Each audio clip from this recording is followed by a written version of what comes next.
for watching the recording. Today is another one of the immigration live streams where you can ask me any questions regarding Czech immigration, finding accommodation here, starting a business, getting health insurance. You can ask personal questions if you want as well. Not sure how interesting that is, but you can. So I'll be here for you for the next, I don't know, 20 minutes, give or take. We'll see based on the amount of questions you'll have. And yeah, let's jump right into it. I can see 2 questions there already. One from Saeed Akramuddin. Hi, happy birthday. How are you?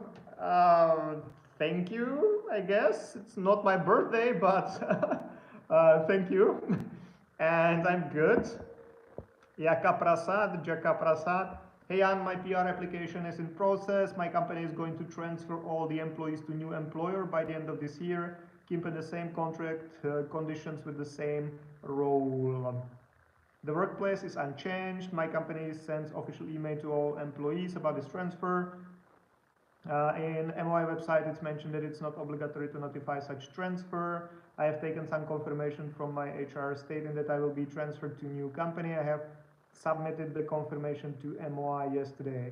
Will this delay PR approval? By the way, it's been more than 50 days, but I submitted an application. So far, no letters from MOI. So there is quite a lot to cover, but let's do it. First of all, it depends if you're switching to a completely new company or not. So first thing is what type of residence permit you have now. Okay, if it's an employee card or blue card, there are some rules you have to follow. If it was something else, if you have like the family reunification type of residence permit or the family member of a EU citizen, there would be different rules for this. But if your current residence permit is based on your employment, then you need to report changes like this, and ideally you should have it approved by the ministry first before the change happens. But now it depends if it's just like a fusion of 2 companies and the business number of the company will be the same, or if it will be completely different company. Because if it's a different company, then it's a change of employer, and then you have to get it approved by the Ministry of the Interior before that can happen. If it was just like renaming the company or like a fusion of 2 companies and the business number will be staying the same, then it's not technically necessary to report it to the ministry. It's just better to do it anyway so they don't get confused. As for delaying your PR application, that's for sure. Whatever you give to the ministry, they need to think about that usually delays the process. It can complicate the process, but 50 days means nothing for the ministry. The official deadline is 60 days. You're on the 50 days mark. It doesn't mean that they even started working on your application. The 60 days is there like by the law. It should be like that, but it's rarely is in real life. So yeah. Hopefully that answered. I see that you added some more. Free access to the labor market. Okay, so that's just reporting that you changed employers. If it was really the change of the company. If it was just change of the name or something, then you don't even need to report that, really. But good you did, anyway. So, Ali Morshed, can I apply for short-time visa category C with 9 months work permit and possibility of visa ratio? I think you answered your own question there, because short-term visa is for stays up to 90 days. If you have 9 months work permit, whatever that means, permission to work from the labor office or an employment contract from a Czech company, either way, it's 9 months and you can get maximum of 3 months. So it doesn't match. So you could potentially apply for a seasonal work or seasonal work visa for 9 months, but that's usually a scam for a lot of people, so I would probably not go that route either. But definitely, like, using a long-term contract for a short-term visa or the other way around does not really work. Saeed Akramuddin, how to apply for EU permanent residence by living in Czech Republic? Not sure what you mean exactly. there are some rules how you can get permanent residence permit in the Czech Republic, and the general rule is that you have to live here for 5 years with no breaks or gaps in between. So you can come here using a long-term visa for a year, then you get a residence permit for 2 years, then you get 2 years extension, then you get another 2 years extension, and then within the last 2 years you apply for the permanent residence permit. There are many other rules, like for example for students, the student years only count as half. On the other hand, if you're a close family member of an EU citizen, you can apply for the permanent residence permit after 2 years of living here. So there are different rules for that, but you need to meet the requirements to apply for the permanent residency. The EU status there, or it's actually a long-term resident of the EU. That's just like an additional status you apply on top of the standard permanent residency. So you kind of get both at the same time if you apply for it. Abhijit, is it necessary that during the student visa interview they will ask about course-related questions, and will those questions be hard or basic level? Well, it depends on many things, primarily your nationality and the course you'll be studying, but yeah, that's usually the most important part, because usually if there is an interview, then the interview is about the purpose of your stay. So if your purpose of stay is business, main questions will be about your business plan and all that. If your purpose of stay is studies, then most of the questions will be about your studies. So yes, they can definitely ask questions about your course, and they might be pretty hard. I've done a video specifically about this topic, so if you go to my channel somewhere, I don't know where, but if you go there and search for an interview, video named interview, something student visa interview, stuff like that, you'll find at least 2 videos where I talk about the interviews in more details. So I definitely recommend watching those. But yes, those can be pretty hard questions. I mean, hard if you're not that serious about the studies. You know, a lot of people are not really serious. They just want to get an EU visa, and the student visa in the Czech Republic is the simplest option in the Czech Republic, not in the EU. So many people just apply for that without any like real wish to study the school, and then the questions are very complicated. If you are really interested in the studies, if you've done your research, if you've read everything about the course, so you understand how the course operates and like what you will get after the course, what you need to do to finish the course, all that, if you are genuinely interested in studying here, you should not really have problems to pass the questions. If you're someone who's just like trying to see if they can get a visa, the questions will be very hard. Yaka Prasad renaming the company, yeah, so that should be fine. If the business number stays the same, that's okay. The max, is the PhD fully funded in the Czech Republic for international students? Honestly, I have no idea. Yeah, my company is selling owner to new company. Yeah, well, it kind of depends. If the business number stays the same, then it's okay. If the business number doesn't stay the same, then it could be a problem. So depends on the situation. Like if it was just renaming the company, as you mentioned earlier, that would be fine. If they are selling it to company, but they will be actually like becoming the other company, so the business number will change, that's a different story. Yuri Trutsi, Jan, what documents do I need to start working during the process of partnership visa? I heard I can start working, but employers always ask me for a stamped visa, even though I'm in the process yet. Well, first. It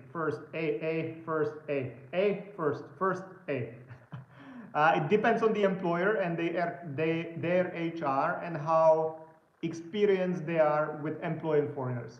Because some HR don't know what they're doing in terms of employing foreigners. Some are very experienced and know exactly what they are doing and exactly what is needed. So it depends on the company. That's number 1, or letter A, whatever we label it. Second thing is that you should have some documents also for your own use. So first thing is that you should have a confirmation of submitting the application, which clearly states your application number and what exactly you applied for, because that determines if you even have the right to work. And then second thing you should get is a bridging visa. And if you have a bridging visa, that means you're legally in the Czech Republic. If you have the confirmation of submitting that correct application, that means that you have free access to the Czech labor market. So these two things in combination are good enough for most employers, or if employers contact us to verify this is what we are looking for. So you should have these two things. Arpit Yadav wrote a message and then disregarded that. Christopher Mutunga, hello Jan, please, how much is travel health insurance, and kindly from Kenya? It depends mainly on your age and what you want the insurance to cover. So if you can state your name, I can briefly or roughly tell you the price. Yaka Prasad, well, this is kind of difficult for me if I don't see any of the documents and you don't really know the details. So it's kind of difficult for me to give you some definitive answer, but I think from everything I mentioned before, you should know what's your situation, hopefully. Arpit Yadav, okay, so brave again. Hi, I am allowed to create a new bank account for my freelance work in Czech Republic. Do I need to have business bank account or normal account will be fine? Well, it depends on what kind of business you have. If you have a trade license, or okay, if you have an SRO, if you have the limited liability company, you need a business bank account for a company. So there is only one type you can get.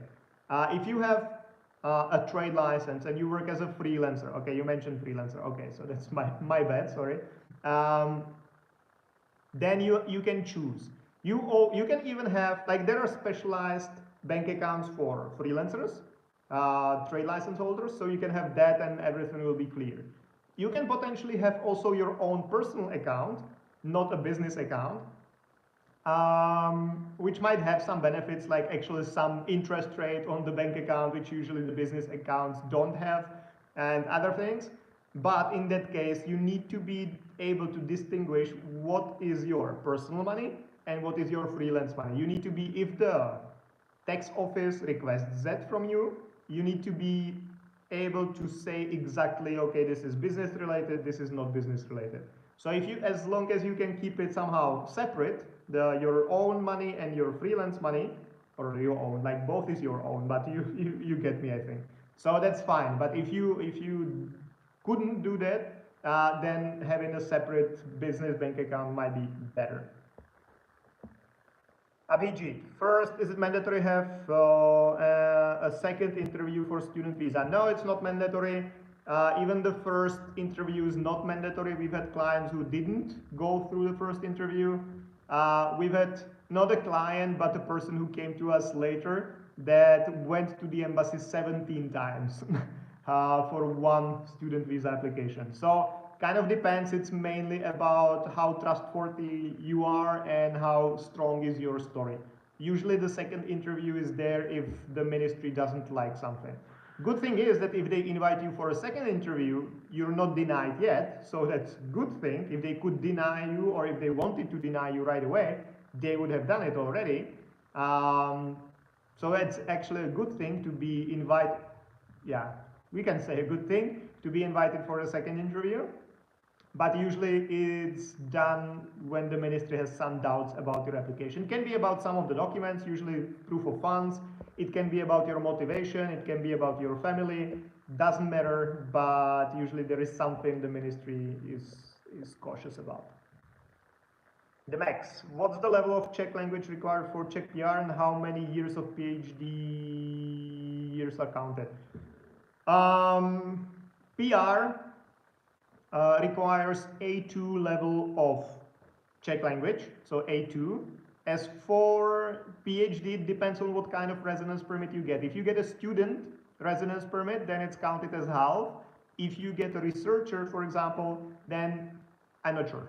Honestly, I would say that's counted fully, but I would need to check that, because we don't have too many researchers as clients, because usually the university takes care of that themselves internally.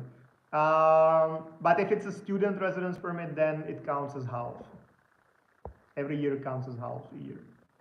MD Shahidul, I have already 3 times applied for Czech Republic Embassy in Qatar. I cannot get appointment. Always the reply is the same. Try again in 3 months.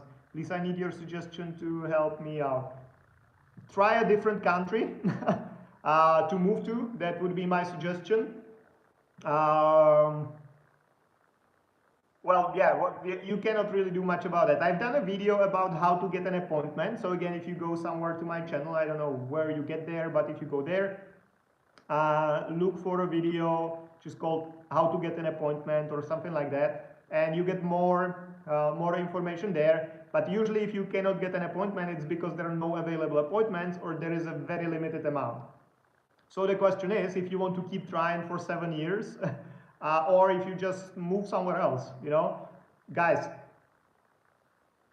plenty of Indians, Bangladeshis, Nepalis, Sri Lankans get scammed from companies promising that they will get them to the Czech Republic. That's, in most cases, I would say it's bullshit. Okay? Hopefully YouTube will not ban me for saying this, but in most cases, when you get a work permit or employment contract for the Czech Republic and you're from a country like India, Bangladesh, Nepal, Sri Lanka, Pakistan, most likely you've been scammed. You might have all the correct documents, but you will never be able to submit them to the embassy because there are no appointments available. I repeat this like every time, couple times during every live stream. I've done many videos about that, and still people come here saying, I cannot get an appointment, I have a work permit for 17 years and I cannot get an appointment. That's because you got scammed. Sorry guys. I'm sorry, I'm already a bit kind of, I don't know how to say that. I don't know the correct word, but it's just, it's sad on one hand. On the other hand, it's also your fault that you pay someone for a work permit without verifying if you can actually even apply for the visa later. So on one hand, it's very sad that it's happening, and it's been happening a lot. There is, every live stream, there are at least 2-3 new people asking the same question.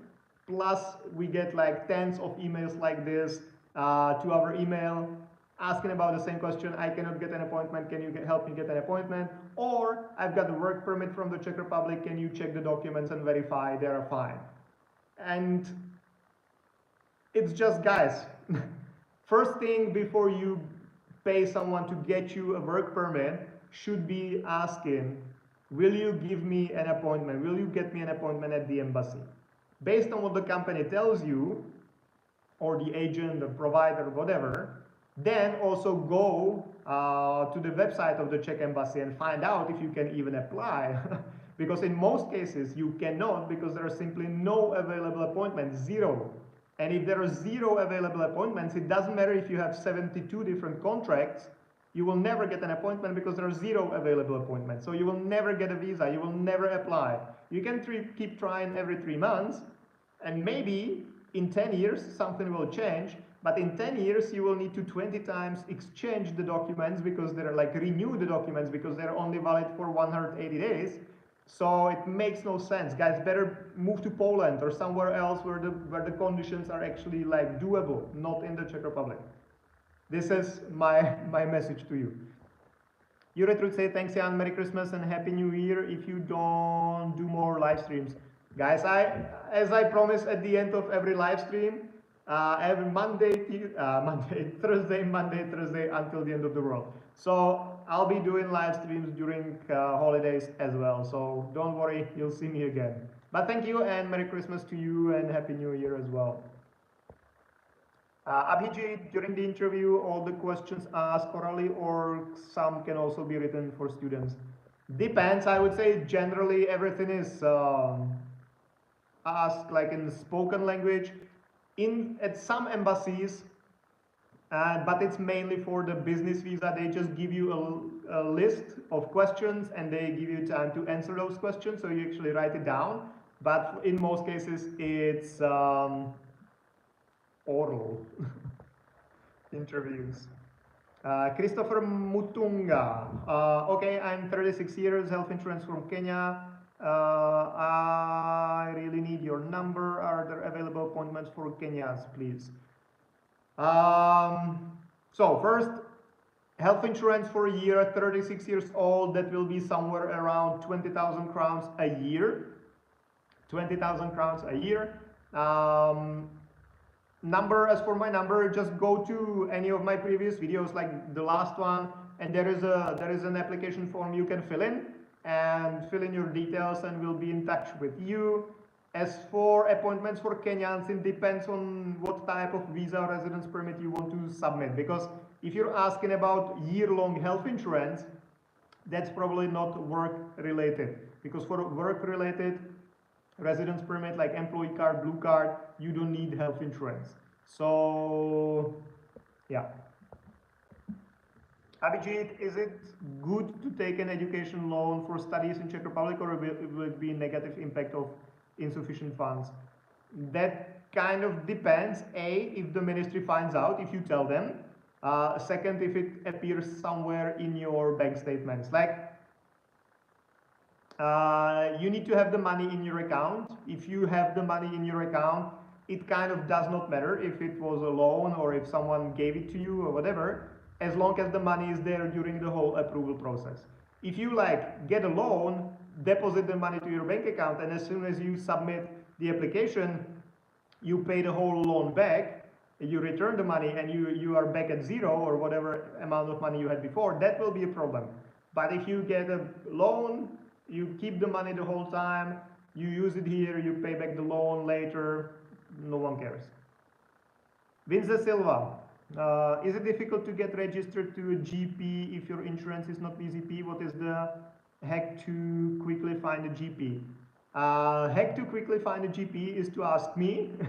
Now I know got good GP in Prague that accepts new clients, and they're completely fine with English and they're good. So get in touch, I'll be happy to give you a recommendation. As for VZP, it depends if you mean VZP like VZP, or if you mean like the public health insurance in general. Because public health insurance in general, most GPs accept, because that's what Czech citizens have anyway. So only maybe some private clinics will not accept that, or they will, but you still need to pay something extra as their like membership fee or whatever. But most GP will accept the public health insurance. As for public health insurance, you don't need to have VZP. You can have OZP or you can have VOZP. There are other insurance companies which you can have in the same public health insurance system, and they all have the same coverage. So no problem with that. If you mean that you don't have the public health insurance but you have a private health insurance, that's a completely different story, because despite of what the insurance companies say, I would not say that too many GPs work with them, because it's kind of complicated. Generally, insurance companies do not really want to pay for anything. I'm not like saying this like in a hateful way or disrespectful way or anything, but say you're below 30 and your health insurance is 12,000 crowns a year. Okay, the insurance company, for them to be profitable, they cannot pay you more than 40% of that, because the rest they need for their employees and rents and all that, advertising, all that. So let's say they cannot spend on you more than 40%, let's say, of the cost. So if it's 12,000 crowns, then 40% of that is what? 5,000 crowns, 4,000 crowns? How much of healthcare can you get for 4,000 crowns? You know, probably not much. So they have so like complicated calculations, all that. So they cannot really cover much if the price is like this. So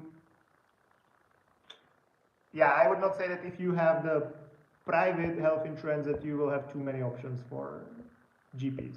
If you have the public but other company than VZP, that's completely fine. YT Music. Hi Jan, it's been 50 days since I submitted my study visa application from India. Should I send mail regarding the status of my application to the ministry today or after holidays? Well, definitely don't send them anything before they reach 60 days. The 60 days is the official deadline, and if you send them anything before that, they can even see that as harassment and your way to influence the process, which is never good. After they reach the 60 days, you can send them a letter and you correctly say that you send it to the Ministry of the Interior. Don't send it to the embassy because the embassies don't make decisions. You can only piss them off with that because they cannot do anything about it anyway. So address it to the ministry, write it in Czech, deliver it to them, and send it after they reach 60 days.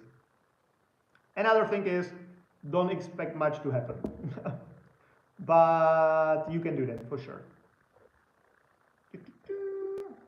Vince Silva, thanks Jan, it helps, happy to hear that. Christopher Mutunga, what usually do you have this live stream because it's fantastic? When? Depends. Whenever, it's always Mondays and Wednesdays. Sometimes I do live streams where I talk about a specific topic. For example, the last couple live streams were about canceling the trade license because now is the best time before the end of the year to cancel it.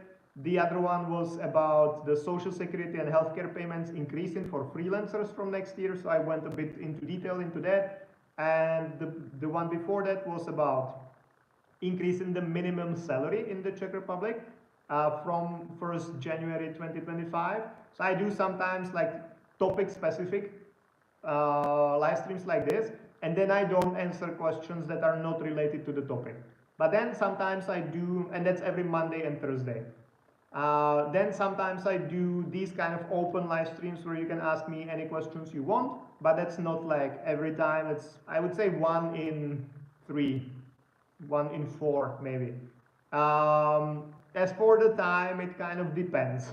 I usually try to do it somewhere between 5 and 7 p.m. Prague time, but we had a Christmas party today with our team, so I'm doing it now when we are finished. Sometimes I do it like before, like when I finish the day in the office and before I go home, so it would be like 6, 7, so it kind of depends. The easiest thing is to like subscribe and hit the notification bell and you will never miss that. Or follow me on Facebook, and I always post it there at least 30 minutes in advance. Sometimes it's even a couple hours in advance. So also follow me on Facebook, and that's gonna help. Fuck guys, there are so many so many questions. So the last question I'll answer because it's 27 minutes already and I'm getting tired. So Sophia and Blessed, watching from Kenya, will be the last question. If she has any question, maybe she doesn't. She's just watching from Kenya. But that will be the last question because there are still too many. So let's go back. The max. I read a few articles that Czech Republic is facing labor shortages, but why it's not making the immigration process a bit easier, or will it get any easier in the coming years? That's a good observation and a good question. Well, that's been like that for years, you know. We've had shortage of employees for years, like long years. And the government kind of, they say they make it easier for foreign workers to come here. They don't really. If something, they make it even complicated. Yeah, what they did, for example, is that they increased the quotas in the Philippines. So there was like maybe 1,000 Filipinos could come to the Czech Republic a year. Now it's 8,000 something. So they made it 8 times higher for people from Philippines. So okay, for people from the Philippines, they have higher chances now. Other than that, they do like changes that, I don't know, they can present as they are doing something, but in real life it's not really doing anything. For example, like they gave free access to the Czech labor market to Americans, Canadians, and like other 6 nationalities, 7, 9 in total. For those nationalities, it was already pretty easy to get a visa, or pretty easy in the Czech like situation. So not really easy compared to other countries. The whole process takes anyway 4 to 6 months at least, but it was generally the easiest from all the other nationalities. Now they have it like 2% easier than before. So like the government says they are doing something, but in real life, I don't really see it helping much. But yes, the quotas increased in the Philippines. That was a good thing, but only for Filipinos. So yeah, and I don't really see much of change in there. Like, yes, there have been changes. Like, for example, the digital nomad visa was introduced 1.5 years ago, which I would never imagine. It's a very crippled version. It's like for 7 nationalities and only for IT sectors. So it's not like a digital nomad visa. It's like IT from the 7 countries type of visa, but it's a first step. It's a step towards maybe we will not be that like closed country visa wise. So yeah, slightly it's been changing, but I don't see any major changes coming soon. Christian Sumbu, is it possible to stay in Czech Republic after finishing your studies and get a permanent residency? What you should do for that? Yes, of course, you can stay after your studies. The first thing I would do is applying for the job seeker residence permit if you studied an accredited program. Because that gives you additional 9 months to decide what you want to do. And then you will need to switch, you will need to change the purpose of your stay to something else. And that would be either an employee card or a blue card if you find a highly qualified job, or you can switch to a business residence permit. And then you can continue with living here 2 years at a time or 3 years at a time with the blue card. And once you reach 5 years of total, considering the student years are counted as half, you can apply for the permanent residency as well. Reza Perez 10. I married a Czech girl and filed for temporary residency and still waiting for my residency. Can I work officially or I should wait my residency then work? You can officially work if you, once the live stream is finished, if you go back to the recording, I answered this question somewhere in the beginning. You can work, but you should ideally have a confirmation of submitting the correct application, and you should have a bridging visa. YT Music. Most of the students who had their interviews on the same date got their visa approved. Is something wrong with my application? Not really, it doesn't matter. Doesn't matter. Like every application is decided by someone else. It's not the same decision maker, and they all have different approaches. So it doesn't mean that you will be denied. Doesn't mean that you will be approved. It's just how it is. YT Music, again, GG in this MBA program from Czech University of Life Sciences. That's like a... Deus. I'm third country national and have a permanent residence as a father of Czech citizen. When can I get Czech citizenship? Generally, you can get Czech citizenship or apply for it after 5 years of having the permanent residency. So when you reach 5 years of having permanent residency, you can apply for Czech citizenship.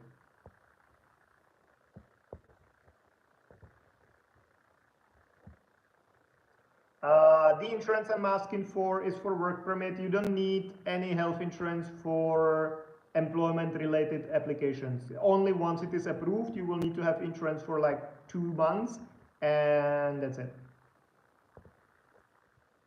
Now the Czech Embassy in Africa does not issue long-term visa, only seasonal 3 months. Well, it kind of depends what you mean by Czech Embassy in Africa. I think there are more embassies of the Czech Republic in Africa, and all these questions are repeated. Sophia, and as I mentioned, Sophia is the last one that I'll be answering today. So maybe like this one, let me ask you, Engineer Liban, why it takes 5 months to get a decision for study purposes? I've done another video about this, which if you go through my scanner channel and look for the biggest lie in Czech immigration or like approval times, something like that, then you will hear me talking about it in details. Depends. Like it can be that the ministry is understaffed, it can be that they are inefficient, or both. It depends on the season and how many applicants or applications are submitted. Depends on how well the application was prepared, depends on the embassy where you applied.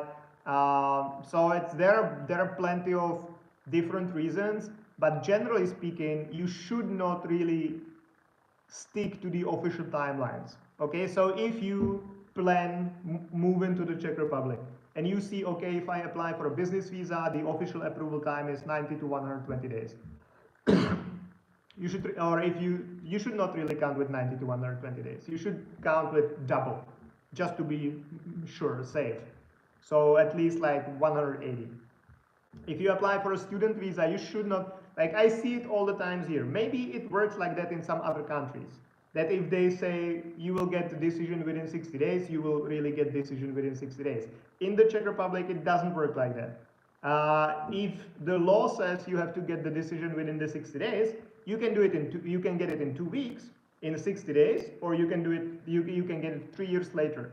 The ministry does not really care. As I mentioned, there are other influences like the embassy where you apply, the season, you know, someone can get sick at the ministry, the decision maker can get sick, and the files will wait there for them to get back to work. So there are many different reasons, but you should definitely not, like, I recommend applying enough in advance. So if you want to apply for a student visa, you know that your school starts in October, don't apply in September and then complain that you didn't get it in time. Don't apply in August and then complain that it's not done in 60 days. Apply in June and then you might be fine. Okay? If you apply 2 months in advance and you hope it will be done in time, it's just a hope. It's not like 60 days by the law does not mean that the ministry will make the decision within 60 days. Strange, illegal, but a reality. So, okay guys. Zelňačka popular during Christmas? I don't think so. Maybe somewhere, but I would not say so. Anyway, guys, thank you very much for joining the live stream or watching the recording. If you watched the recording until now, you're a hero. 40 minutes of Q&As. That's amazing. And I will see you again Monday, Thursday, Thursday until the end of the world. Bye-bye, guys. Good night.